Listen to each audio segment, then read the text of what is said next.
Hai sobat, gimana kabar kalian? Semoga disehatkan selalu dan banyak rezekinya, amin. Jangan lupa untuk berlangganan. Dengan Anda berlangganan, Anda menjadi orang pertama di channel ini yang memiliki hak istimewa. Pada kesempatan kali ini, Sabta Novel akan melanjutkan Tales of Herding Gods episode 341-345. Untuk melihat video selengkapnya, sahabat bisa kunjungi playlist yang telah Mimin sediakan. Yuk mari, kita berimajinasi bersama dan masuk ke alur ceritanya.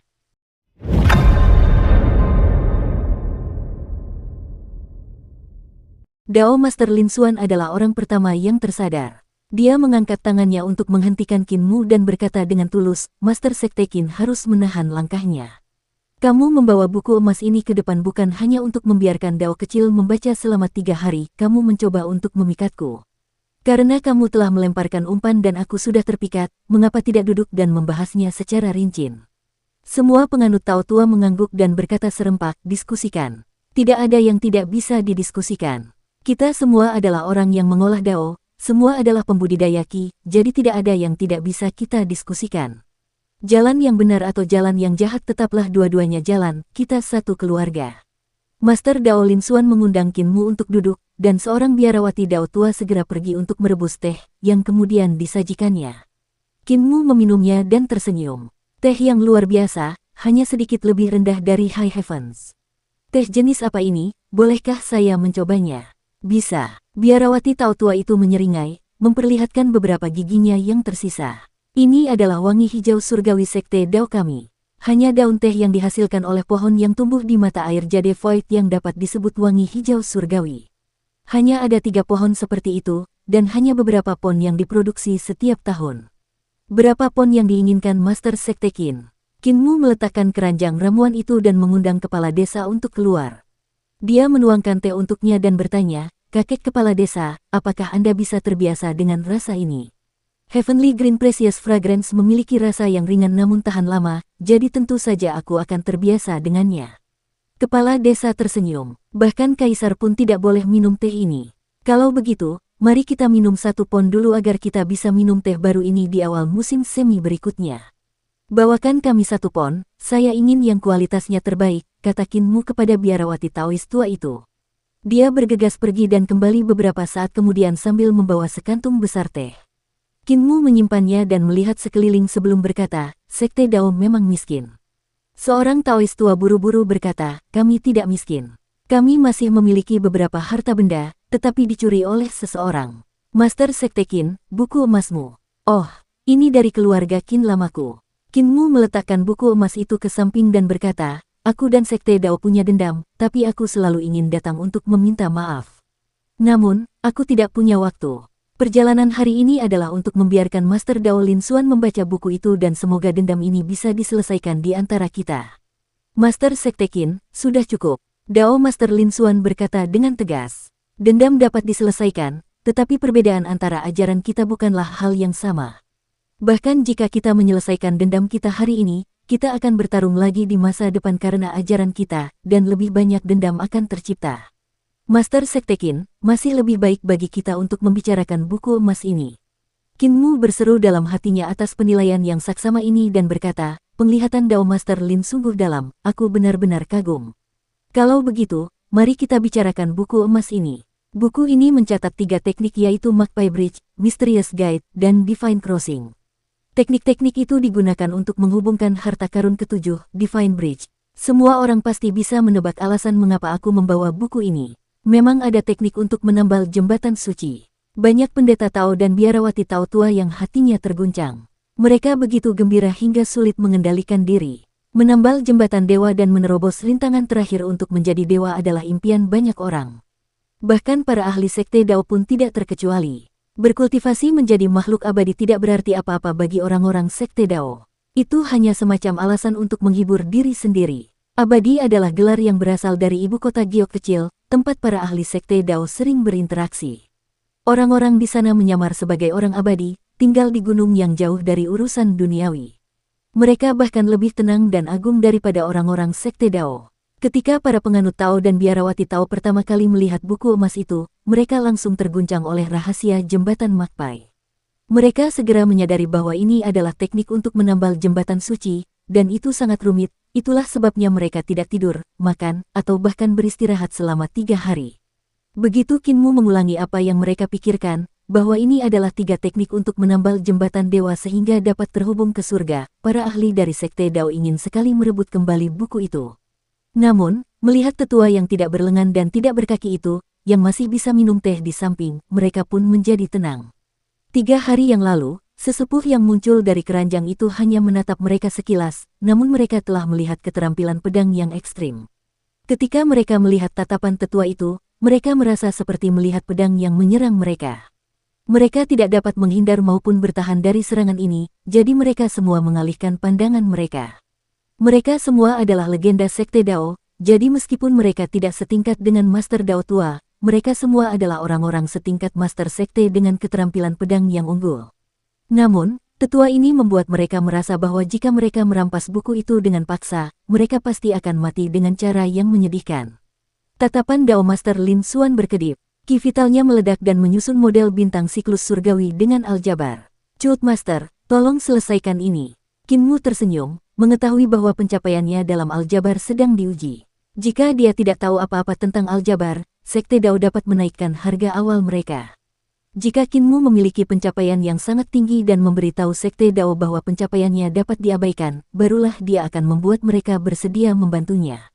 Ini adalah teknik transformasi bintang catur langit agung. Jari-jari Kinmu bergerak dan menandai bintang-bintang siklus langit di sana-sini sambil berkata cepat, siklus langit agung memiliki 365 bintang, sedangkan yang ke-366 tersembunyi di dalamnya. Itu adalah konstelasi Kaisar Langit Kaisar Giok. Kau tidak memberiku label Kaisar Giok untuk memecahkan nomor bintang Kaisar Giok, kan? Tepat saat dia berkata demikian, Kinmu menggambar sebuah bintang pada lingkaran bintang surgawi yang besar dengan ki vital. Nomor bintang Kaisar Giok ada di sini.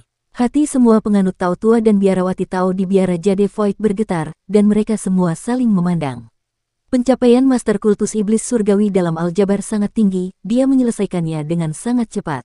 Dia berhasil menghitung nomor bintang Kaisar Giok dengan sangat cepat, jadi teknik dalam buku emas itu seharusnya tidak terlalu sulit baginya. Yang dia butuhkan hanyalah waktu. Dao Master Lin Xuan menyebarkan ki vitalnya dan bertanya dengan ragu, karena Master Sekte Qin dapat menyelesaikannya, mengapa dia masih datang ke Sekte Dao kita? Aku bisa menyelesaikannya sendiri, tetapi akan memakan waktu yang sangat lama. Aku tidak bisa menunggu selama itu, kata Kinmu dengan ekspresi tegas. Aku juga membutuhkan para ahli dari Sekte Dao untuk membantuku menghitung model aljabar ruang untuk meriam dewa. Kedua hal ini membutuhkan banyak ahli yang ahli dalam aljabar. Jika Sekte Dao bersedia membantuku, maka mereka akan menerima salinan dari 3 teknik untuk menambal jembatan dewa dan aljabar ruang. Di biara Jade Void, semua orang menarik napas dalam-dalam saat tempat itu menjadi sunyi. Kinmu menyingkirkan buku emas itu dan bangkit berdiri. Jika Dao Master Lin Xuan tertarik, tidak ada salahnya menunggu di Imperial College. Aku perlu melakukan perjalanan ke Little Jade Capital dan mengundang beberapa ahli yang ahli dalam aljabar dari sana. Itu benar. Dao Master Lin, bisakah kau memberiku hadiah Computational Canon of Mysterious Lady? Hal kecil, kata Master Dao Lin Xuan sambil memberikan satu. Kinmu memasukkannya ke dalam tas jinjingnya dan mengucapkan terima kasih. Ia kemudian berkata dengan nada serius, gurumu, guru Dao tua, juga ada di ibu kota Giok kecil, kan? Ia tidak punya banyak waktu lagi. Jika kita memperbaiki teknik menambal jembatan dewa ini, tubuh Master Dao Lin Xuan bergetar, tetapi dia tidak mengatakan apa-apa. Kinmu keluar dari biara Jade Void dan memanggil Xiong Xiu dan Xiong Qier yang menunggu di luar untuk turun gunung. Master Dao Lin Xuan menghela napas gemetar dan menatap para Taois tua di biara Jade Void. Mereka semua juga menatapnya. Master Dao Lin Xuan tiba-tiba berdiri dan berkata dengan sungguh-sungguh, kumpulkan semua orang yang ahli dalam aljabar. Kita akan turun gunung dan menuju ibu kota. Pikirkan 2 kali, Dao Master.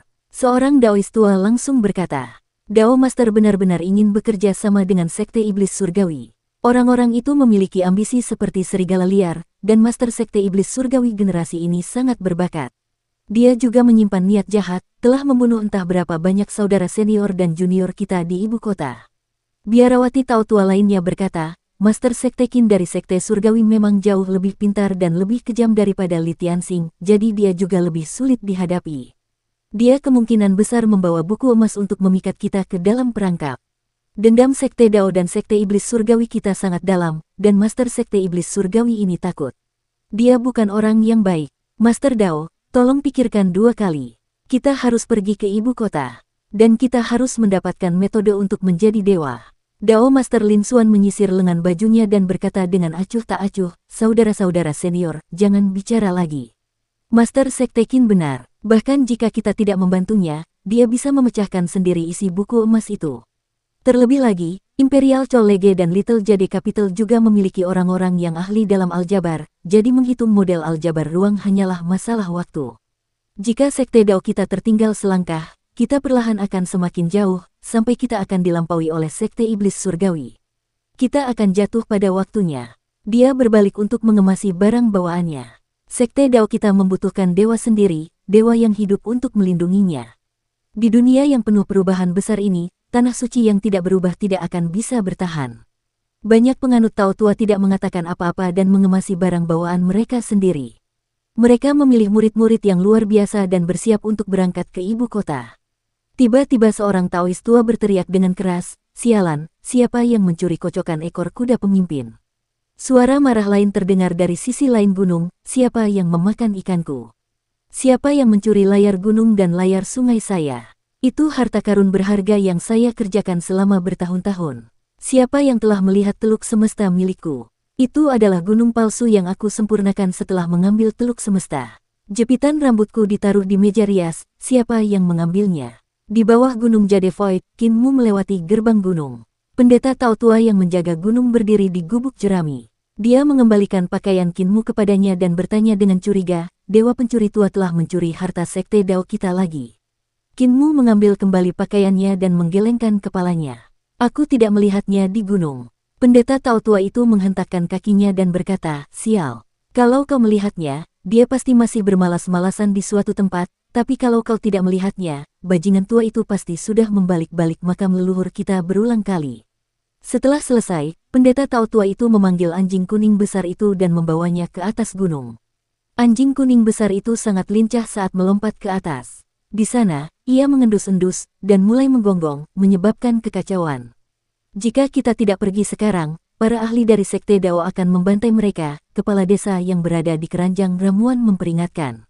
Qin Mu kembali sadar dan bergegas mengejar naga kilin, lari cepat.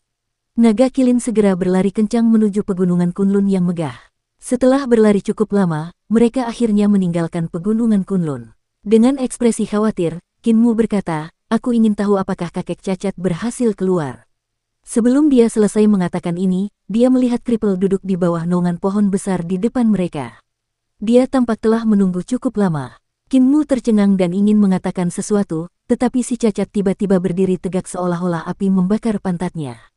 Dia bergegas pergi dan menghilang ke udara tipis. Sebuah suara kemudian datang dari kejauhan, Muer, kalian harus pergi ke ibu kota giok kecil dulu. Aku akan segera ke sana. Seekor anjing besar mendarat di dekatnya, dan di punggungnya duduk beberapa penganut Tao tua. Baik pria maupun wanita, mereka penuh dengan niat membunuh. Anjing besar itu mengendus tanah, dan awan tumbuh di bawah kakinya. Ia terbang ke langit dan mengejar ke arah yang ditinggalkan kripel. Kecepatannya sangat cepat, dan ia bergerak seperti lampu yang berkedip-kedip dan bayangan yang lewat. Qin Mu tertegun. Dia menatap naga kilin dengan ekspresi senang. Naga gendut, bisakah kau mengejar anjing itu? Naga kilin menggelengkan kepalanya. Orang itu berlari sangat cepat, aku tidak bisa mengejarnya. Dia bisa berlari lebih cepat darimu dengan memakan kotoran. Kata Qin Mu dengan nada sedih. Beraninya kau masih punya muka untuk memakan pil roh di setiap makananmu. Naga kilin mengibaskan ekornya dan menjilat.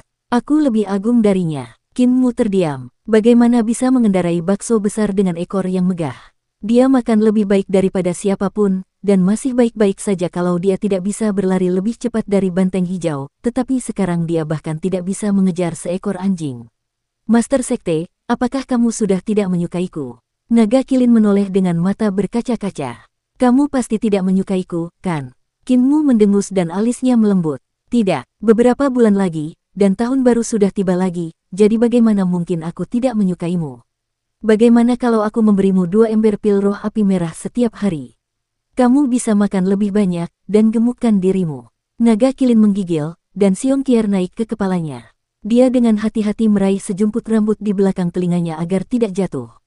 Dia berbisik di telinganya, "Jangan makan lagi, kamu akan dibantai untuk tahun baru." Naga Kilin berbicara kepadanya sambil terisak-isak, suaranya lembut, "Aku tahu.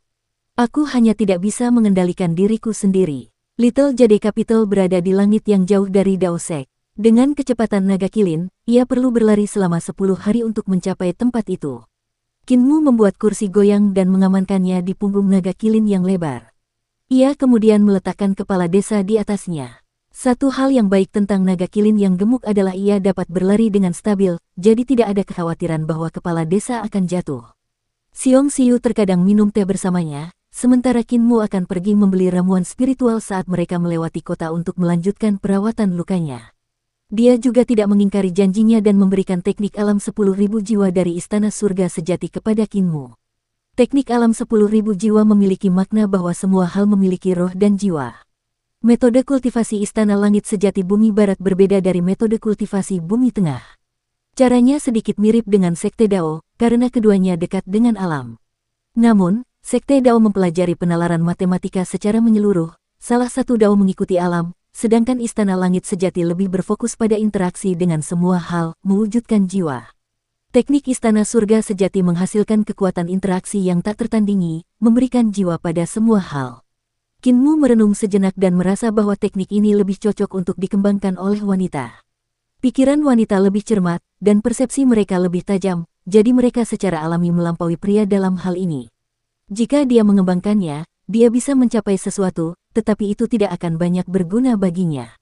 Namun, hal yang berguna adalah metode penciptaan yang ada di dalamnya. Memberikan jiwa pada semua hal adalah semacam ciptaan, dan dibandingkan dengan 7 tulisan penciptaan dalam kitab suci Iblis Surgawi Pendidikan Agung, teknik alam 10.000 jiwa lebih langsung dan juga lebih rumit.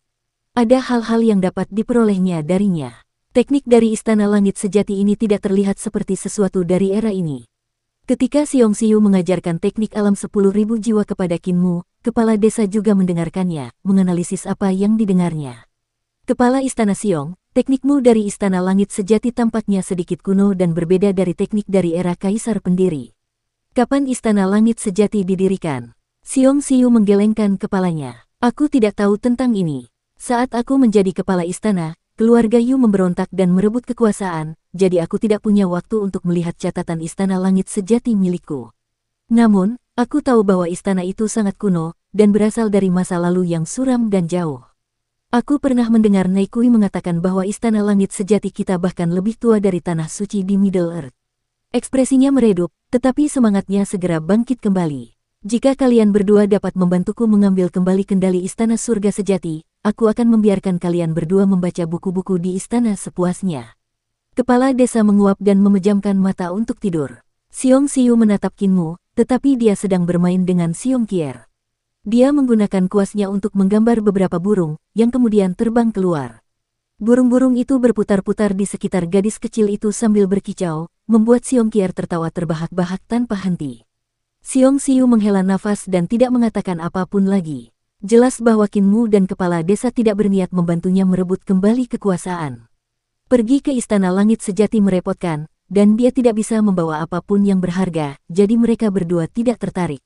Satu-satunya cara yang tersisa bagiku sekarang adalah menduduki posisi direktorat di perguruan tinggi Kekaisaran Eternal Peace, sambil berharap dapat membicarakan hal ini dengan guru Kekaisaran Eternal Peace secara terperinci. Tatapannya berkedip saat dia merenungkan hal ini. Namun, dari tindakan guru Kekaisaran Perdamaian Abadi, setelah dia menaklukkan padang rumput, dia mungkin tidak akan berhenti berkembang. Bahkan dataran es di utara akan sulit menghentikannya. Mungkinkah bumi barat juga menjadi salah satu targetnya? Jika dia membicarakannya dengannya, dia mungkin akan meminta kulit harimau itu. Dia ragu-ragu, tetapi ketika dia ingat bagaimana keluarga Xiong hanya tinggal berdua, dia menguatkan hatinya. Keluarga Yu telah membantai keluarga Xiongku, jadi aku harus membalas dendam. Dan bagaimana jika aku membawa serigala ke rumahku? Aku harus membalas dendam. Kinmu meliriknya. Wanita adalah orang-orang yang bertanggung jawab atas bumi barat, dan dari metodenya, Xiong Xiu memang tidak cocok menjadi putri Istana Langit Sejati. Dia tidak memiliki cukup keberanian dan kemampuan. Alasan mengapa Kinmu tidak ingin membantunya adalah karena dia tidak memiliki kemampuan, jadi meskipun dia mendapatkan kembali kendali, dia tidak akan memiliki tempat duduk yang kokoh. Karena dia adalah seorang praktisi kuat yang telah membuka harta karun ilahi jembatan ilahi, dia memiliki kekuatan yang cukup, tetapi untuk mengendalikan seluruh tanah suci tidak semudah mengandalkan kekuatan pribadi seseorang. Runtuhnya keluarga Xiong dan pemusnahannya segera setelah Xion Xiu naik ke posisi kepala istana sudah cukup untuk membuktikan bahwa dia tidak memenuhi syarat untuk menjadi kepala istana. Ketika Qin Mu merekomendasikannya untuk mengajar di Imperial College, tujuannya adalah untuk memberinya kesempatan bertemu dengan guru kekaisaran perdamaian abadi yang memiliki ambisi dan kemampuan. Jika Xiong Xiu ingin membalas dendam, dia harus membayar harga yang cukup besar. Tapi semua ini tidak ada hubungannya dengan Qin Mu. Tiba-tiba kepala desa membuka matanya dan menatap ke kejauhan dengan takjub. Hati Qin Mu sedikit tergerak. Kepala desa, ada apa? Seseorang mengundangku untuk bertempur. Lawan lama. Kepala desa mengangkat alisnya, tetapi berkata, abaikan saja mereka. Kita hampir sampai di ibu kota Little Jade. Kita akan bicara saat kita sampai di sana. Mengundangmu untuk bertempur. Qin Mu menatap kosong. Mengundang kepala desa untuk bertempur. Apakah mereka tidak takut mati? Pada saat itu, Su Senghua yang berada di ibu kota Giok kecil tiba-tiba bangkit dan melihat ke kejauhan. Ekspresi keraguan muncul di wajahnya. Master Dao tua dan Rulai tua juga berada di tempat ini, jadi mereka semua bisa merasakannya ketika mereka melihat ke arah Kingman Pass. Aura ini cukup kuat, kata seorang pria buta yang bersandar pada tongkat bambu dengan heran. Tukang jagal tua, apakah kau bisa merasakannya? Jagal saat itu sedang menggunakan pisau pembantai babi untuk memotong kukunya. Dia mengangkat alisnya. Orang-orang ini punya kemampuan. Asal-usul mereka membuatku sangat penasaran. Yuli dan gadis-gadis lainnya tidak merasakan keanehan apapun dan bertanya dengan bingung, Tuan muda, ada apa?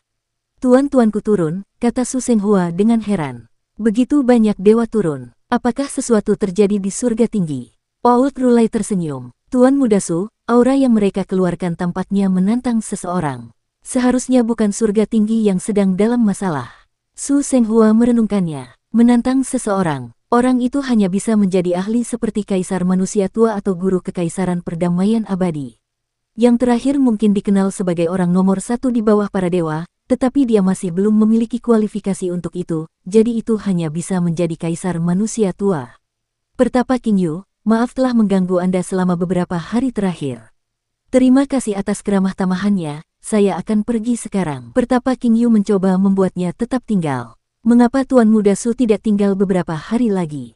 Meskipun ibu kota Giok kecil kita tidak dapat dibandingkan dengan surga tinggi Anda, tempat itu tetap dianggap sebagai tempat yang tenang dan sulit ditemukan. Melihat seni terbaik dari Little Jade Capital beberapa hari ini telah memperluas wawasanku dan membuatku memperoleh banyak manfaat. Namun, karena guru-guruku telah maju untuk menantang kaisar manusia tua, aku tidak boleh melewatkannya, kata Su Senghua.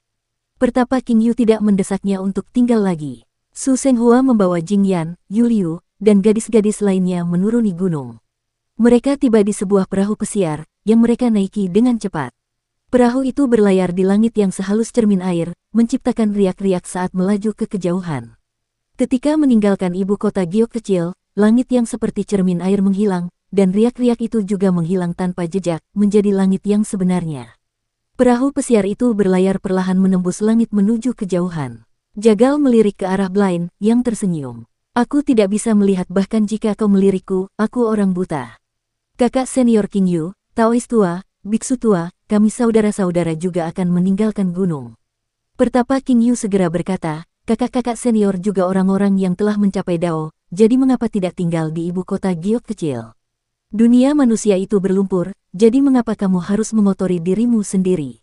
Jagal menggoyangkan pisau pembantai babi miliknya, yang mengembang tertiup angin, berubah menjadi bilah seukuran pintu yang bersandar di bahunya.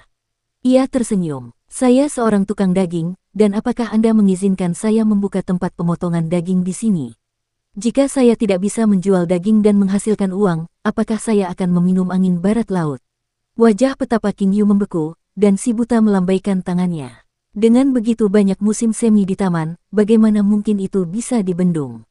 Bertemu sekarang, apakah kita sudah saling kenal sebelumnya? Waktu yang paling berharga tidak ternilai harganya. Kakak senior King Yu, tidak perlu mengantarku keluar. Pertapa King Yu tercengang. Sambil mencoba memahami makna baris-baris puisi itu, Jagal dan si buta berjalan keluar dari ibu kota Giok kecil.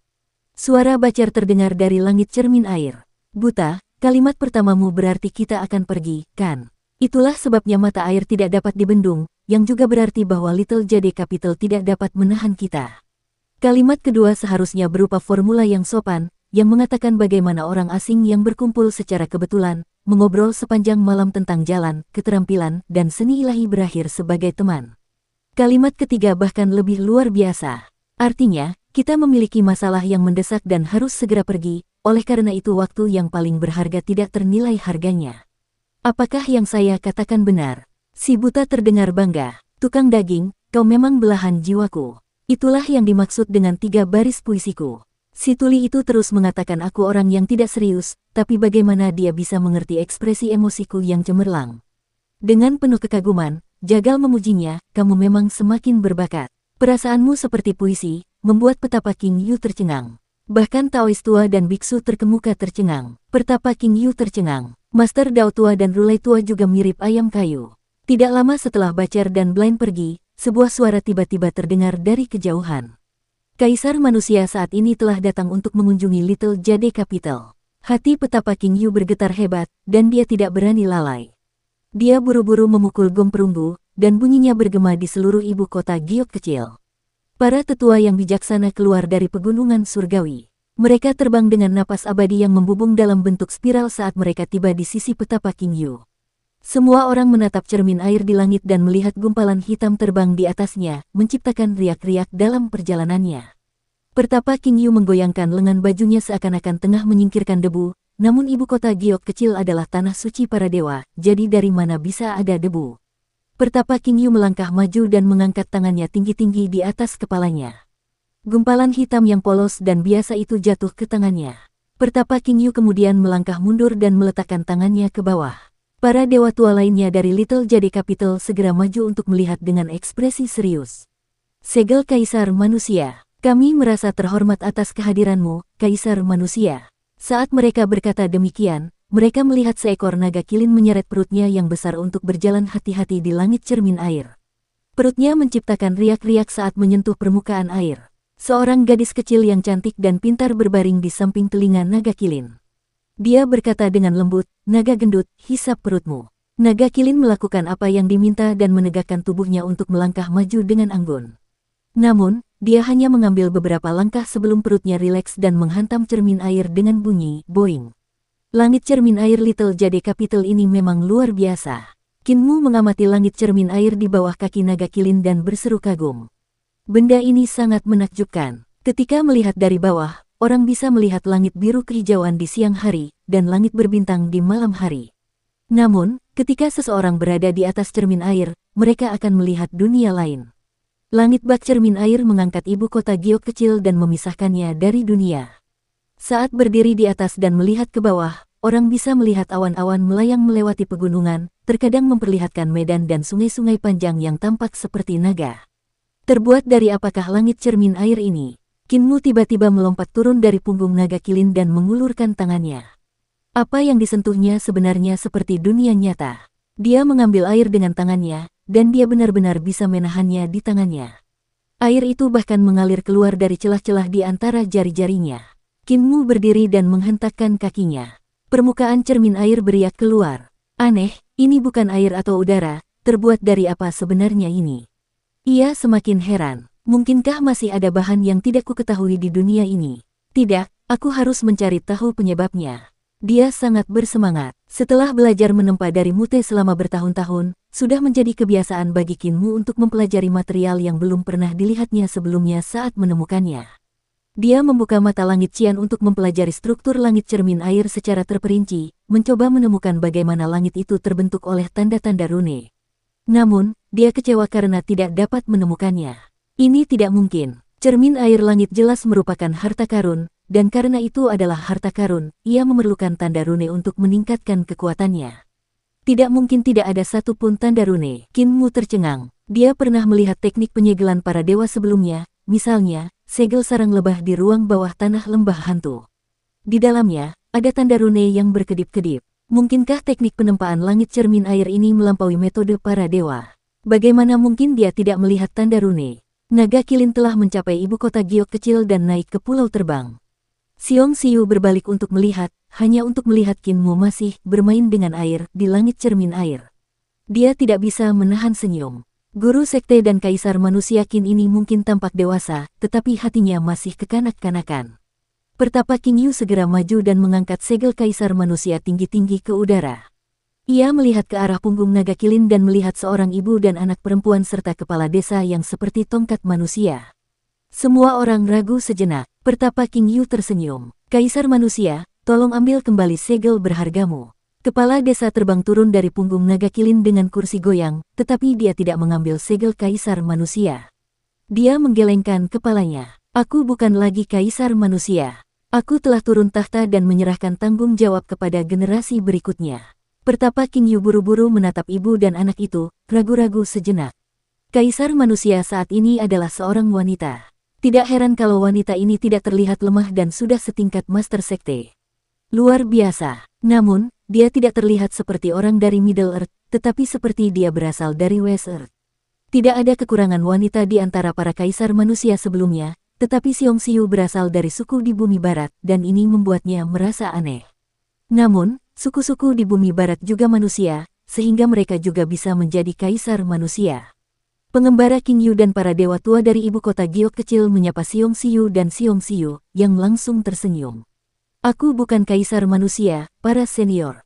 Jangan menakut-nakuti aku tidak bisa menangani ini. Pertapa Qin Yu menatap Xiong Xiu dan menampakkan ekspresi gelisah. Xiong Xiu tahu mengapa mereka salah dan tersenyum lagi. Kaisar manusia ada di belakang. Pertapa Qin Yu dan para dewa tua lainnya dari ibu kota Giok kecil melihat ke arah langit cermin air dan melihat seorang pemuda yang sedang bermain air. Wajah mereka tak kuasa menahan diri untuk tidak berubah menjadi hitam. Agar pemuda ini menjadi kaisar manusia, gadis kecil ini mungkin lebih baik. Qin Mu memeriksa air itu berulang kali, tetapi ia tetap tidak dapat melihat strukturnya. Ia kemudian diam-diam mengambil botol giok kecil untuk menyimpan sebagian airnya. Ia memasukkan kembali gabus itu ke dalam botol dan menaruhnya di dalam tas taotinya, siap untuk mempelajarinya secara terperinci ketika ia punya waktu. Metode penempaan harta karun ini tidak semudah memukul logam. Metode ini agak mirip dengan harta karun mute, metode penempaan yang tidak memiliki bentuk tetap dan karenanya layak untuk dipelajari. Harta karun mute tidak memiliki bentuk yang pasti, dan dia dapat menempa emas hitam dan besi hitam menjadi harta karun yang tidak memiliki bentuk atau kondisi yang pasti, mencapai tingkat di mana dia dapat mengubahnya sesuka hati. Qin Mu masih jauh dari alam ini. Jangan sampai ada yang menyadari kalau ada sedikit air yang hilang. Pemuda itu mengangkat kepalanya dan melihat sekelompok tetua tua yang tampak seperti orang bijak menatapnya dengan ekspresi tercengang. Ekspresi Qin Mu membeku, dan dia langsung tertawa terbahak-bahak, tersenyum lebar kepada mereka. Dia menggenggam tangannya untuk memberi salam.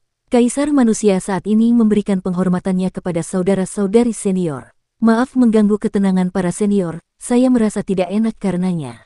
Para dewa tua semuanya membalas salam itu. Dukung terus channel YouTube Sabta Novel. Pertapa Qin Yu bangkit dan berkata, tolong ambil kembali segel kaisar manusia. Itu benar, langit cermin air ibu kota Giok kecil kita, bisakah kaisar manusia tolong? Tuan Dao Tua, Tuan Rulai, kalian berdua kakak beradik senior juga ada di sini. Qin Mu menangkap segel kaisar manusia dan memasukkannya ke dalam tasnya. Sambil tertawa terbahak-bahak, dia berjalan ke arah Tuan Dao Tua dan Tuan Rulai, kakak-kakak senior juga datang ke sini untuk menjadi abadi. Itu bagus, kalian bisa terbebas dari kekhawatiran kalian. Master Dao Tua dan Rulai Tua segera membalas sapaannya. Rulai Tua tersenyum. Saya dan Daois Tua sekarang terbebas dari beban dan tidak punya banyak waktu lagi. Datang ke tanah yang damai ini untuk menghabiskan tahun-tahun terakhir kami juga merupakan hal yang baik. Master Dao Tua tersenyum. Mungkinkah kaisar manusia Qin juga ingin menjadi seorang abadi yang mengabaikan urusan dunia? Jika Anda bersedia, itu akan menjadi keberuntungan dunia. Qin Mu menggelengkan kepalanya. Aku punya kewajiban, jadi bagaimana mungkin aku berani mengabaikan tanggung jawabku? Master Dao Tua dan Rulai Tua juga menyapa kepala desa sambil tersenyum. Kakak senior telah turun tahta dari jabatan kaisar manusia dan bahkan meninggalkan reruntuhan besar, apakah kamu ingin menjadi seorang abadi yang riang di ibu kota Giok kecil juga? Kepala desa menggelengkan kepalanya dan berkata dengan muram, Muer hanya takut aku akan kesepian di desa sendirian, jadi dia membawaku kemanapun dia pergi. Pertapa Qin Yu melangkah maju sambil tersenyum. Kaisar manusia tua, kaisar manusia baru, dan juga 3 sahabat Dao, silakan lewat sini. Qin Mu mengikutinya ke sebuah gunung surgawi, di mana pemandangan di sana sangat indah dan megah, memiliki cita rasa yang berbeda. Gunung-gunung surgawi yang mengambang di langit dihubungkan oleh jembatan tali yang tampaknya membentuk semacam formasi indah yang membuat gunung-gunung itu melayang. Meminjam hukum langit dan bumi, metode semacam ini tampaknya tidak berasal dari dunia fana. Hati Qin Mu sangat terguncang.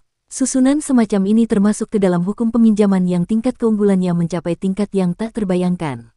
Meskipun Qin Mu bukan ahli formasi, dia tahu bahwa semua formasi di dunia harus mematuhi hukum perilaku dan memiliki sumber energi untuk mengoperasikannya. Misalnya, Qin Mu pernah berpikir untuk menciptakan 9 meriam asal sejati surga dengan mata surga api untuk melindungi gunung kedatangan suci, namun, batu obat yang dibutuhkan untuk mempertahankan formasi tersebut akan sangat banyak, jadi dia hanya bisa mengurungkan niatnya. Pembentukan gunung-gunung surgawi dan jembatan tali, sementara itu, meminjam hukum dari langit dan bumi. Ia mengambil energi dari langit dan bumi, jadi tidak perlu batu obat atau tungku pil untuk menyediakannya. Dalam pencapaian mengenai formasi, Little Jade Capital dapat dikatakan ribuan mil di depan Eternal Peace Empire. Qin Mu ingin mempelajari pembentukan ibu kota giok kecil, tetapi setelah apa yang telah ia lakukan untuk memprovokasi para dewa tua itu dengan mencuri sebotol air cermin langit, sekarang bukanlah saat yang tepat untuk menyerang. Ibu kota giok kecil ini sedikit mirip dengan kultus suci surgawi milikku. Keduanya menggunakan formasi yang sama, jadi mungkinkah mereka ada hubungannya? Tatapan Qin Mu berkedip. Gunung kedatangan orang suci milik sekte orang suci surgawi juga melayang di langit dan dilindungi oleh formasi yang meminjam hukum dari langit dan bumi. Kitab suci iblis surgawi pendidikan agung milik sekte orang suci surgawi memang luar biasa, tetapi mereka masih belum bisa melampaui kekaisaran perdamaian abadi dalam hal jalur, keterampilan, dan seni ilahi. Namun, teknik teleportasi mereka mirip dengan seni ilahi legendaris. Itu adalah sesuatu yang tidak mungkin bisa dilampaui oleh seni ilahi mantra kekaisaran perdamaian abadi.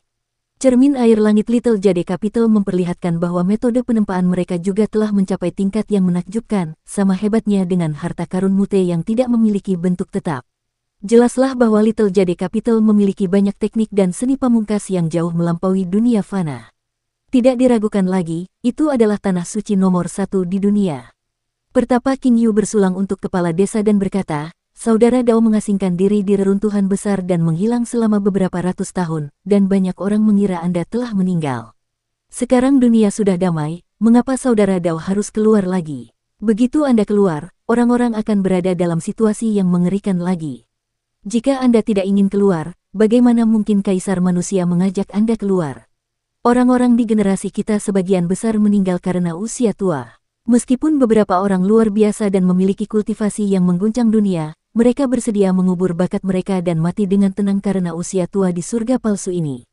Namun, saya tidak ingin mati karena usia tua seperti ini.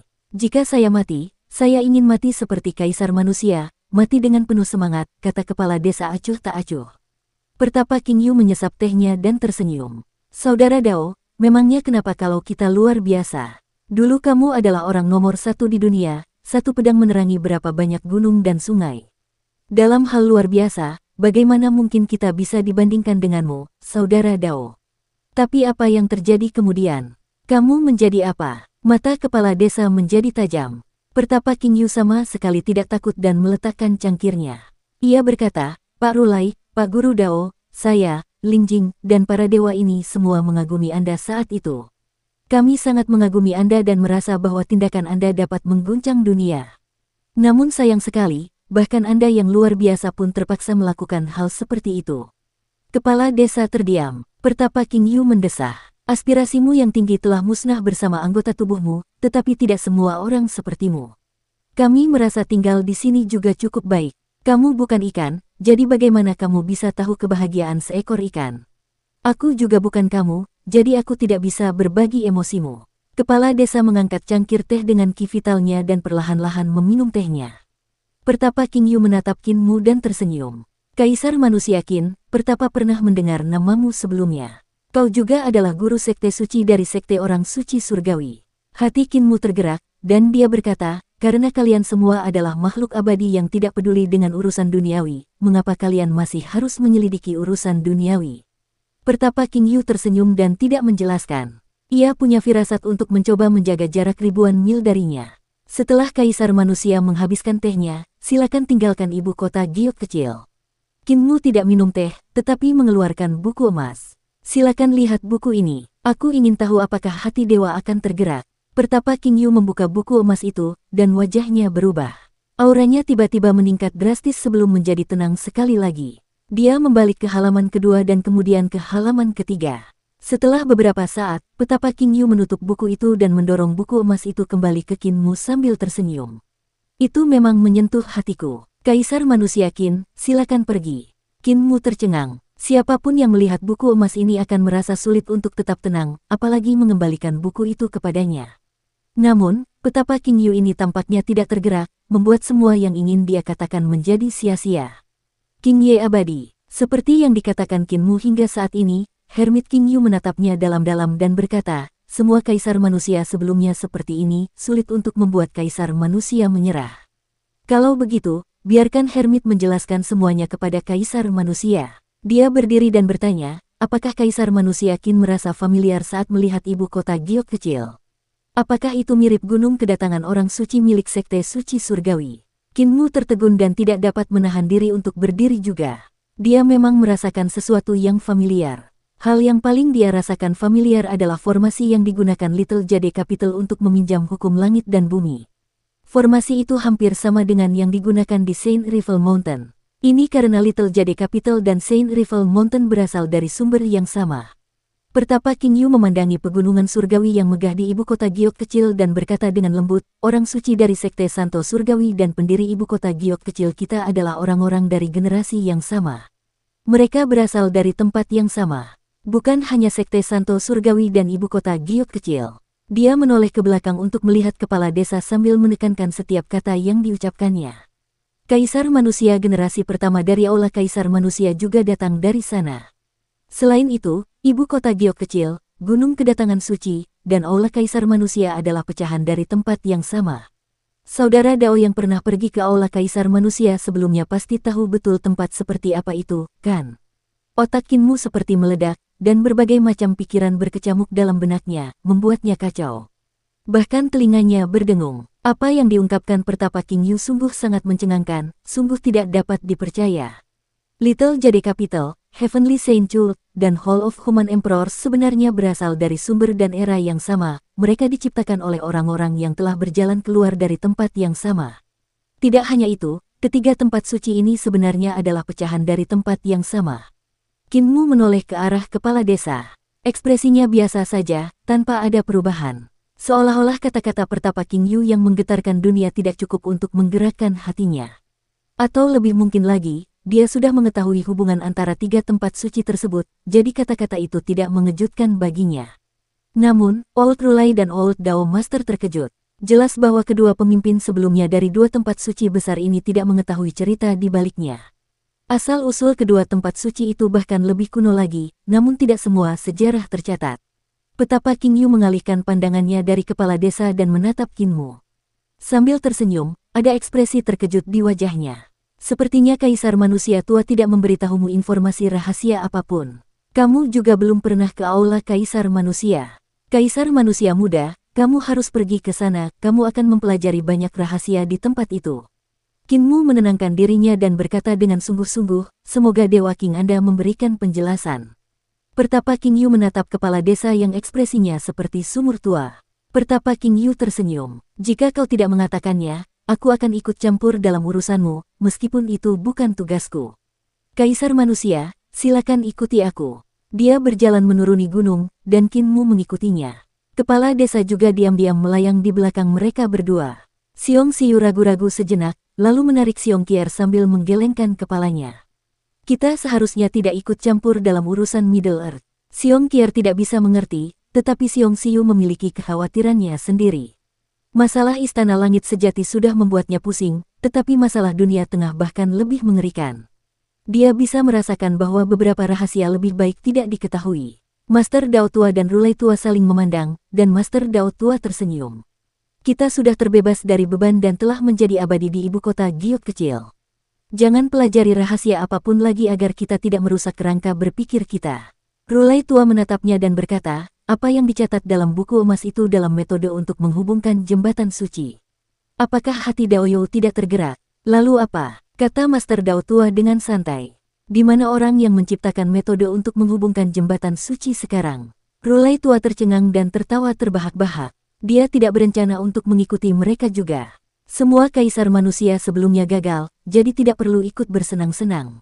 Adapun naga kilin, dia juga tidak mengikuti mereka.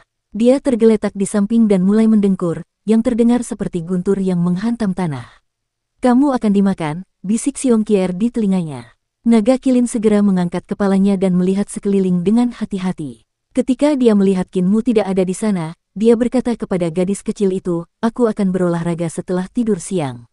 Xiong Qier benar-benar mempercayainya. Kinmu mengikuti pertapa King Yu menyeberangi jembatan tali panjang dan melewati beberapa gunung surgawi hingga mereka tiba di satu gunung tertentu. Petapa King Yu menuntun mereka ke puncak gunung melalui aula yang sangat kuno.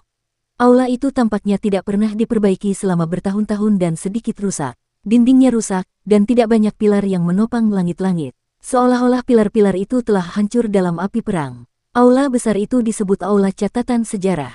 Tulisan-tulisan pada papan yang ditulis secara horizontal itu agak kabur, tetapi Kinmu masih bisa melihat bahwa orang yang telah menulis 4 kata itu memiliki pencapaian yang sangat tinggi dalam kaligrafi dan melukis.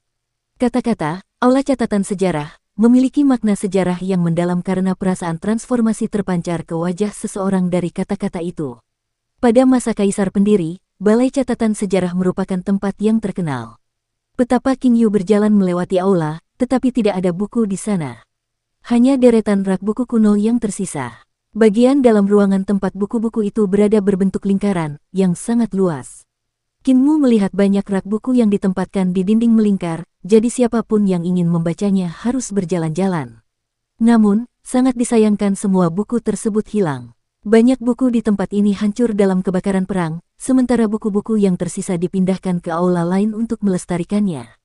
Kelompok orang abadi yang mendirikan Little Jade Capital pada awalnya berencana untuk merobohkan Hall of Historical Records, tetapi pada akhirnya, mereka merasa lebih baik membiarkannya tetap ada, jadi mereka tidak menyentuhnya.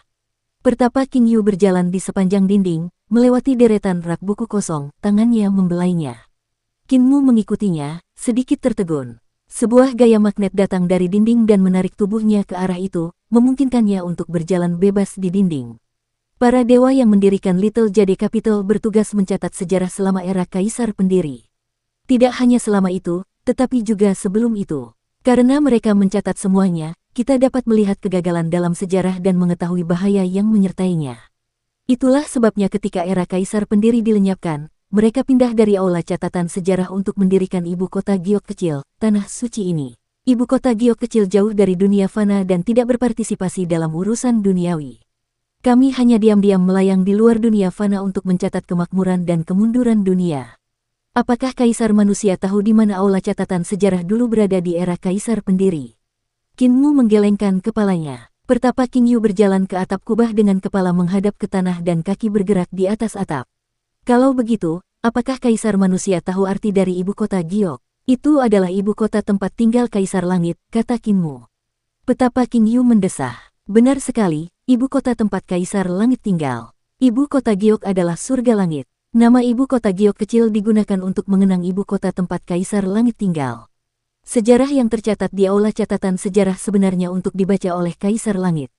Hati Kinmu sangat terguncang, dan dia menatapnya kosong sambil bergumam, Little Jade Capital berasal dari Jade Capital. Benar sekali, Little Jade Capital berasal dari Jade Capital. Petapa King Yu berbalik dan mengalihkan pandangannya darinya untuk melirik kepala desa. Dia berkata dengan suara serius, Little Jade Capital berasal dari ibu kota era Kaisar Pendiri, Jade Capital. Aula Kaisar Manusia juga berasal dari sana. Begitu juga dengan Saint Rival Mountain. Mereka semua adalah pecahan dari Jade Capital. Mereka yang menciptakan 3 tempat suci besar, tidak peduli apakah mereka adalah para dewa dari Little Jade Capital, Kaisar Manusia generasi pertama dari Hall of Human Emperors, atau Saint Woodcutter dari Heavenly Saint Jude, mereka semua berasal dari Jade Capital era Founding Emperor. Mata kepala desa berbinar. Karena kita semua berasal dari sumber yang sama, mengapa ibu kota Giok kecil tidak mau membantu? Kaisar Manusia Qin juga merupakan pemimpin sekte dari sekte orang suci surgawi. Berdasarkan sentimen dan akal sehat, ibu kota Giok kecil Anda harus mendukung kami dengan kekuatan penuh Anda. Pertapa King Yu berjalan turun dari atap kubah dan menggelengkan kepalanya. Kaisar manusia tua, cita-citamu yang agung sulit dihilangkan, kau masih begitu keras kepala dan keras kepala, menelan pengetahuan kuno tanpa mencernanya. Aku benar-benar ingin menunjukkan kepadamu sejarah yang tercatat di ibu kota Giok kecil, aku benar-benar ingin menunjukkan kepadamu kekejamannya dan menghancurkan semua keyakinanmu, melihatmu merangkak di lantai dan menangis tak berdaya, melihatmu hancur dan hampa. Dia menghela napas gemetar lalu menambahkan dengan acuh tak acuh, aku tidak perlu melakukan ini. Karena aku hanya perlu memperlihatkan beberapa patung batu kepadamu dan kamu akan hancur. Dia berjalan keluar dari aula catatan sejarah dan memandang gunung langit di dekatnya. Kinmu dan kepala desa juga meninggalkan balai catatan sejarah berdampingan. Awan di atas gunung surgawi yang jauh menjulang membentuk spiral dan sinar surgawi seperti selempang pelangi yang mengelilingi patung-patung batu yang megah.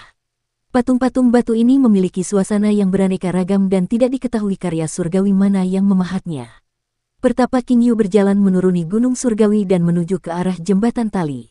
Mereka tiba di sebuah gunung surgawi dengan patung-patung batu, dan sudut mata Kinmu tiba-tiba berkedut. Ia melihat sebuah patung batu dengan pakaian seorang penebang kayu dan kapak batu di tangannya. Orang itu sangat tinggi, seolah-olah orang itu adalah raksasa. Penebang kayu itu dipahat sedemikian rupa sehingga tampak sangat mirip dengan manusia. Ia tidak tampak seperti sesuatu yang dipahat, melainkan manusia yang membatu. Ini adalah orang suci yang disembah oleh sekte orang suci surgawi. Dia adalah penebang kayu yang memberikan jalannya di atas batu. Betapa King Yu menatap patung batu sang penebang kayu dan berkata, setelah dia menyampaikan jalannya, dia benar-benar putus asa dan datang ke ibu kota Giok kecil. Seperti para dewa yang mendirikan ibu kota Giok kecil, dia memilih untuk berubah menjadi patung batu di sini. Lihat, kemana tatapannya memandang. Hati Kinmu bergetar, dan dia berteriak, reruntuhan besar. Dia sedang melihat ke arah reruntuhan besar. Dulunya tempat itu adalah tanah kelahirannya, tetapi tempat itu telah menjadi tanah tandus saat itu. Dia tidak dapat melakukan atau mengubah apapun. Kata-kata King Yu bagaikan pisau yang menusuk hati Kinmu, kata-kata biasa pria itu bagaikan seni ilahi yang paling mengerikan yang dapat menghancurkan keinginannya. Para pemimpin sekte sebelumnya dari sekte orang suci surgawi Anda semuanya luar biasa, tetapi siapa yang pencapaiannya melampaui pencapaian si penebang kayu? Jadi bagaimana jika dia adalah orang suci Anda? Bukankah dia berkecil hati sampai-sampai dia memilih untuk menjadi patung batu di ibu kota Giok kecil? Ia berjalan ke patung batu kedua, yang tampak seperti seorang sarjana. Pandangan pria itu meratapi keadaan alam semesta dan mengasihani nasib umat manusia. Ia memegang sebuah gulungan di tangannya, tetapi meskipun terbuka, pandangannya tidak tertuju pada gulungan itu. Dia juga melihat Great Ruins. Ini adalah salah satu orang abadi yang mendirikan Little Jade Capital. Dia adalah salah satu sejarawan yang bertanggung jawab atas Hall of Historical Records selama era Kaisar Pendiri. Pertapa King Yu kemudian berjalan ke patung batu ketiga. Ini juga seorang sejarawan dari Balai Catatan Sejarah. Ada juga dia, dan dia. Dia berjalan melewati patung-patung batu itu dan tiba di salah satu patung yang sangat tinggi dan besar. Patung itu memiliki aura yang luar biasa heroik, dan tangan pria itu disanggah oleh pedang yang ditusukkan ke tanah. Pandangan patung itu diarahkan ke kejauhan, ke arah reruntuhan besar. Tanah air mereka telah berubah menjadi reruntuhan, dan tidak peduli seberapa gagah berani atau ganasnya mereka, semua aspirasi agung mereka telah hancur. Pertapa King Yu mengangkat kepalanya dan menunjukkan ekspresi serius. Orang itu pada zaman kuno ketika era Kaisar Pendiri dihancurkan telah berusaha sekuat tenaga untuk menyelamatkan dunia, tetapi dia yang berjuang agar umat manusia dapat bertahan hidup juga tidak dapat menahan diri untuk tidak patah semangat, berubah menjadi batu karang di sini. Kaisar manusia tua, di antara mayat-mayat Kaisar manusia masa lalu di aula Kaisar manusia Anda, bukankah selalu ada satu yang hilang? Dia ada di sini. Ekspresi Pertapa King Yu berubah sedih saat dia berkata, dia ada di sini. Pikiran kepala desa terpesona ketika dia mengangkat kepalanya untuk melihat patung batu yang luar biasa megahnya. Pendiri aula Kaisar manusia pertama, orang yang menyelamatkan banyak sekte besar maupun kecil, menyimpan benih-benih untuk peradaban masa depan, orang yang dihormati oleh semua sekte sebagai Kaisar umat manusia, orang yang mendirikan aula Kaisar manusia, namun legenda ini pada akhirnya juga kehilangan semangatnya. Dia telah berubah menjadi patung batu di Little Jade Capital. Suara gemuruh terdengar dari hati kepala desa. Itu adalah suara kegigihan dan keyakinannya yang runtuh. Hal itu mirip dengan hari itu bertahun-tahun yang lalu.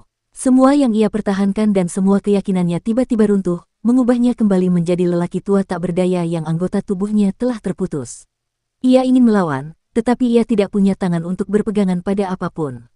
Ia ingin berdiri, tetapi ia tidak punya kaki, ia hanya bisa menggeliat di tanah. Begitulah dia saat itu. Hanya setelah Kinmu datang ke desa lansia cacat barulah dia perlahan keluar dari ketidakberdayaan dan keputusasaan itu. Namun saat dewa di dalam hatinya hancur, dia terlempar kembali ke rawa kesengsaraan. Matanya menjadi kabur, dan dia ingin mengulurkan tangannya untuk meraih sesuatu, tetapi dia tidak dapat meraih apapun. Dia jatuh ke tanah dan ingin berdiri, tetapi dia tidak bisa. Kinmu memeluk lelaki tua berambut putih dan tak berdaya itu.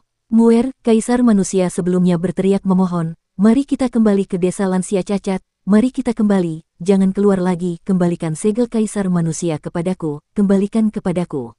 Aku tidak bisa membiarkanmu menjalani jalan lamaku, aku harus membawanya ke liang lahatku. Kau tidak bisa menanggung tanggung jawab ini." Ini adalah pertama kalinya Kinmu melihat kepala desa begitu tak berdaya dan putus asa. Dia memeluknya seperti sedang memegang cincin yang mengambang, memohon padanya untuk membawanya pulang, ke desa lansia cacat, ke dunianya sendiri. Kinmu benar-benar tidak percaya bahwa lelaki tua yang ketakutan dan hancur ini sebenarnya adalah ahli yang telah mengajarinya.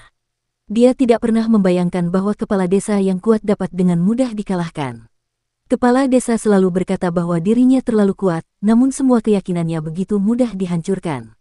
Ketika kepala desa pertama kali terkena serangan, ia pergi ke desa lansia cacat untuk menjadi seorang lelaki tua cacat yang hati dan ambisinya lumpuh. Jika ibu tua, apoteker, bisu, dan yang lainnya tidak datang untuk bergabung dengannya di sana, sulit untuk membayangkan apa jadinya dia. Kinmu masih ingat pemandangan kepala desa sendirian setelah apoteker dan yang lainnya meninggalkan desa. Kepala desa yang putus asa itu hanya duduk di pintu masuk desa, membiarkan angin dan hujan menerpanya, kegelapan menyelimutinya, dan jenggotnya tumbuh tak karuan. Semua itu terjadi karena ia tidak ingin bergerak. Dia tidak peduli dengan penampilannya dan tidak makan atau minum. Seolah-olah dia ingin membusuk saat itu juga. Namun, kepala desa pasti lebih putus asa lagi saat ia pertama kali tertembak. Saat itu, kegagalan pribadinya lah yang membuatnya kehilangan minat dalam hidup, hingga ia menjadi seperti mayat hidup. Namun saat itu, apa yang menimpa kepala desa bukanlah kegagalan pribadinya, tetapi kegagalan para kaisar manusia sebelumnya dan kegagalan kaisar manusia generasi pertama. Kinmu bisa merasakan keputusasaan pria yang dulunya hebat itu. Dia seperti anak kecil yang ketakutan yang ingin melarikan diri ke dunianya sendiri untuk meringkuk dan menjilati lukanya, atau mungkin hanya bersembunyi di sudut gelap di mana tidak ada yang akan melihat saat dia membusuk. Tanpa mengalami kegagalan semacam ini, sulit untuk memahami apa yang dirasakan kepala desa. Betapa Qingyu memandang dari dekat, matanya dipenuhi rasa kasihan saat dia mendesah. Dia tidak ingin menyerang kaisar manusia lama seperti ini, tetapi Kinmu, kaisar manusia baru ini. Dia ingin memberi bocah nakal yang tidak tahu luasnya langit dan bumi ini pelajaran yang berat, untuk memberitahunya bahwa semua yang dia cari dan semua tanggung jawab yang dia ambil pada dirinya sendiri hanyalah lelucon pada akhirnya. Semua harapan dan kerja kerasnya tidak akan membuahkan hasil. Namun, pukulannya tidak mengenai Kinmu, melainkan sahabat lamanya yang hancur. Mereka berdua sering berinteraksi saat masih muda. Saat itu, kepala desa telah mengundangnya turun gunung, dan dia setuju dan turun, tapi kenapa? Dia telah kembali ke ibu kota Little Jade dengan tubuh penuh luka. Bahkan jantungnya terluka. Sejak saat itu dia menjadi patah semangat dan semua sifat pemarahnya hilang lenyap. Pada tahun-tahun berikutnya, ia telah membaca semua jenis catatan di Little Jade Capital dan mengetahui lebih banyak tentang sejarahnya. Semakin besar pengetahuannya, semakin sedikit jiwa muda yang turun gunung yang tersisa dalam dirinya. Ketika Kinmu datang menemuinya dengan teknik yang dapat menambal jembatan ilahi dan memungkinkan seseorang menjadi dewa, dia memang tergerak sesaat. Darahnya yang terpendam sekali lagi menjadi panas. Namun setelah itu, suhunya menjadi dingin. Jadi apa? Bahkan jika dia menambal jembatan sucinya, bisakah dia menjadi lebih kuat dari para dewa yang mendirikan tempat ini? Jadi bagaimana jika kaisar manusia tua berhasil menambal jembatan ilahinya? Bisakah dia menjadi lebih kuat daripada kaisar manusia yang mendirikan aula kaisar manusia? Jadi bagaimana jika Kinmu menjadi dewa? Mungkinkah dia lebih kuat dari Saint Woodcutter dari sekte surgawi? Lalu kenapa? Betapa Qingyu sedikit terkejut saat mendengar suara Kinmu. Pemuda itu mengulangi kata-katanya sekali lagi dan tersenyum pada kepala desa yang putus asa. Lalu kenapa? Kakek kepala desa, lalu kenapa jika mereka gagal? Anak yang naif. Pertapa King Yu tertawa terbahak-bahak dan menggelengkan kepalanya. Kaisar manusia saat ini masih anak yang naif yang suka bermain air. Dulu, aku juga berdarah panas sepertimu, anak yang naif. Qin Mu tersenyum. Mereka gagal, kaisar manusia sebelumnya dan kakek kepala desa. Tapi kenapa? Ketika kaisar manusia pertama gagal, bukankah ada kaisar manusia kedua? Ketika dia gagal, bukankah ada yang ketiga? Kepala desa, bahkan jika kamu gagal, bukankah masih ada aku? Kepala desa tercengang. Rambut putihnya bergoyang saat dia menggelengkan kepalanya.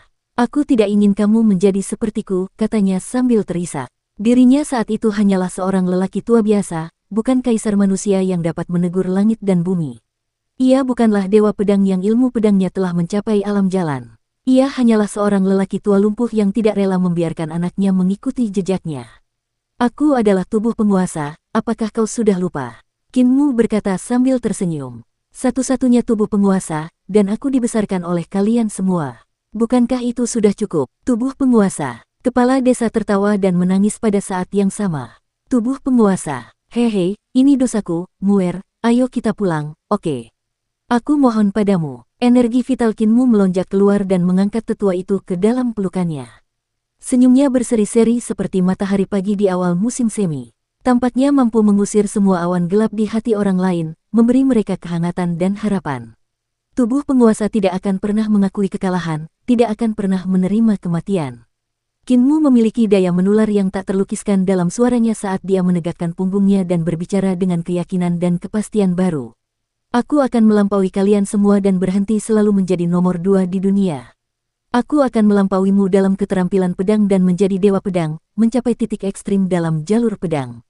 Aku akan melampaui kakek apoteker dalam seni penyembuhan, kakek cacat dalam kecepatan, kakek bisu dalam menempah harta karun, kakek tuli dalam jalur melukis, kakek ma dalam keterampilan tinju, kakek tukang daging dalam keterampilan pisau, kakek buta dalam mata dewa, dan nenek si dalam seni dewa. Aku akan menjadi nomor 1 di dunia. Pertapa King Yu tertawa terbahak-bahak. Ambisi kaisar manusia memang terpuji, tetapi bisakah kau melampaui patung-patung batu ini? Bisakah kau melampaui patung-patung di reruntuhan besar? Bahkan jika kau bisa, bisakah kau melampaui kaisar pendiri? Suaranya berangsur-angsur menjadi lebih tegas seolah-olah sedang menguliahi seorang anak kecil. Kamu hanyalah seorang anak naif yang memiliki ambisi, tetapi belum pernah menghadapi kemunduran atau cobaan, jadi kembalilah dan bermainlah dengan air. Bukankah lebih baik menjadi manusia biasa dan menjalani kehidupan yang biasa-biasa saja? Kamu belum bisa memahami dunia orang dewasa. Qin Mu mengangkat kepalanya untuk melihat patung-patung batu dan berkata dengan tenang, jika aku tidak bekerja keras dan berjuang untuk sukses, aku tentu tidak akan melampaui kaisar manusia pertama. Namun, jika aku memaksakan diri selangkah demi selangkah, akan ada kesempatan, akan ada harapan. Jika aku tidak bekerja keras dan berjuang untuk sukses, tetapi hanya memikirkan kegagalan sepanjang waktu, tentu saja aku tidak akan punya apa-apa. Dia melirik ke arah pertapa King Yu. King Yu yang abadi, karena kamu adalah seorang yang abadi, apakah kamu akan mati? Pertapa King Yu menggelengkan kepalanya. Tidak ada makhluk abadi yang tidak akan mati. Apa yang bisa kau tinggalkan? Tanya Qin Mu. Pertapa King Yu berkata, aku tidak membawa apapun saat aku hidup kembali, jadi aku juga tidak bisa membawa apapun saat aku pergi. Qin Mu tersenyum. Namun, para dewa di Little Jade Capital meninggalkan patung-patung batu, begitu pula kaisar manusia pertama dan Saint Woodcutter. Namun, apakah mereka benar-benar mati? Pada malam hari di reruntuhan besar, saya melihat patung batu Raja Surgawi menunggangi naga kilin untuk membunuh naga-naga suci. Saya melihat patung-patung batu bangkit kembali untuk berperang sekali lagi.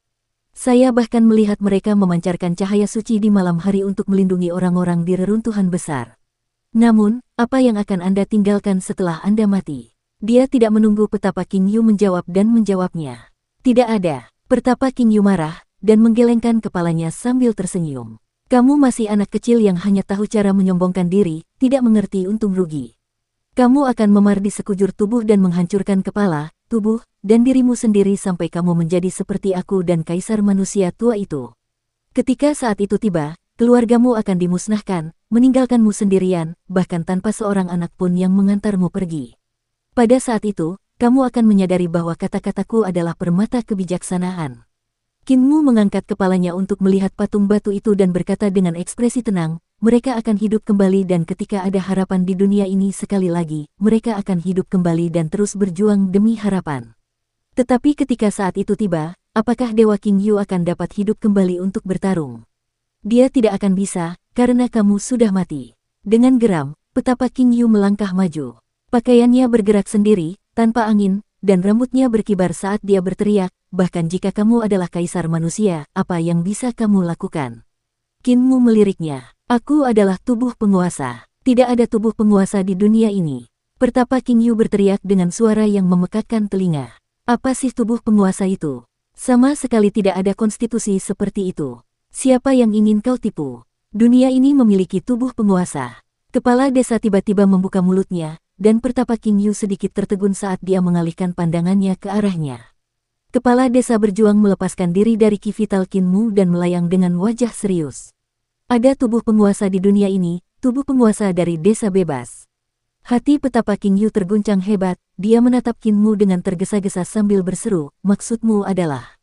Nama belakangnya adalah Qin dari Kaisar Pendiri. Kepala desa tampaknya telah kehilangan depresinya dari sebelumnya, tetapi nadanya masih menunjukkan sedikit kelelahan. Qin dari desa bebas, Qin yang telah menyapu bersih 8 wilayah dan menyatukan dunia. Dia adalah tubuh penguasa yang tak tertandingi. Desa bebas, hati petapa King Yu sedikit gelisah, dan butuh beberapa saat baginya untuk menenangkan diri. Dia bertanya, Qin dari desa bebas. Qin dari Kaisar Pendiri, buku emas itu dari desa bebas. Desa bebas masih memiliki seseorang dari keluarga Qin. Kepala desa mengangguk, kami tidak bisa melakukannya, tetapi keluarga Qin bisa. Pertapa King Yu menunjukkan ekspresi gembira, tetapi segera menyembunyikannya sekali lagi. Dia terkekeh. Kakak Dao tua tampaknya tidak begitu memahami era Kaisar Pendiri. Apa yang bisa dilakukan keluarga Qin? Bukankah mereka hanya sekelompok pecundang seperti kita? Desa Carefree hanyalah beberapa orang yang berusaha sekuat tenaga untuk tetap hidup. Apa bedanya mereka dengan ibu kota giok kecil kita? Sebenarnya, kamu sendiri bahkan tidak mempercayainya. Kepala desa terdiam sejenak, lalu tiba-tiba membuka mulutnya. Ada harapan, meski hanya sekilas. Ekspresi pertapa King Yu tampak apatis saat dia berkata, jangan gunakan desa bebas untuk menekanku. Tidak ada tubuh penguasa di desa bebas. Tidak ada tubuh penguasa di dunia ini. Muer dapat membuktikannya kepadamu, kata kepala desa dengan sungguh-sungguh. Dia dapat membuktikan bahwa dialah satu-satunya tubuh penguasa. Pertapa King Yu tertawa terbahak-bahak dan menggelengkan kepalanya. Saudara Dao, apakah hanya kemampuanmu untuk berbohong saja yang tersisa? Tubuh penguasa, hehe, tubuh penguasa, suaranya tiba-tiba menjadi sangat bergema dan menyebar ke seluruh ibu kota giok kecil. Para murid ibu kota giok kecil, kemarilah. Qin Mu sedikit tertegun. Wajah petapa King Yu menjadi serius, dan dia menatap tanpa ampun, lengan bajunya gemetar. Buktikan padaku, ibu kota giok kecilku hanya mendidik 3 murid, tetapi kalahkan mereka, dan aku akan turun gunung bersamamu. Qin Mu melenturkan otot-ototnya, memperlihatkan senyum sambil mengangkat alisnya. King Yu yang abadi, kaulah yang mengatakannya. 3 terlalu sedikit, mengapa kalian semua yang abadi dari ibu kota giok kecil tidak menyegel kultivasi kalian dan datang sekaligus? Dao Master dan Rulai juga bisa datang. Auranya tiba-tiba meledak, dan dia meraung dengan kejam, aku akan menghajar kalian semua sampai mati.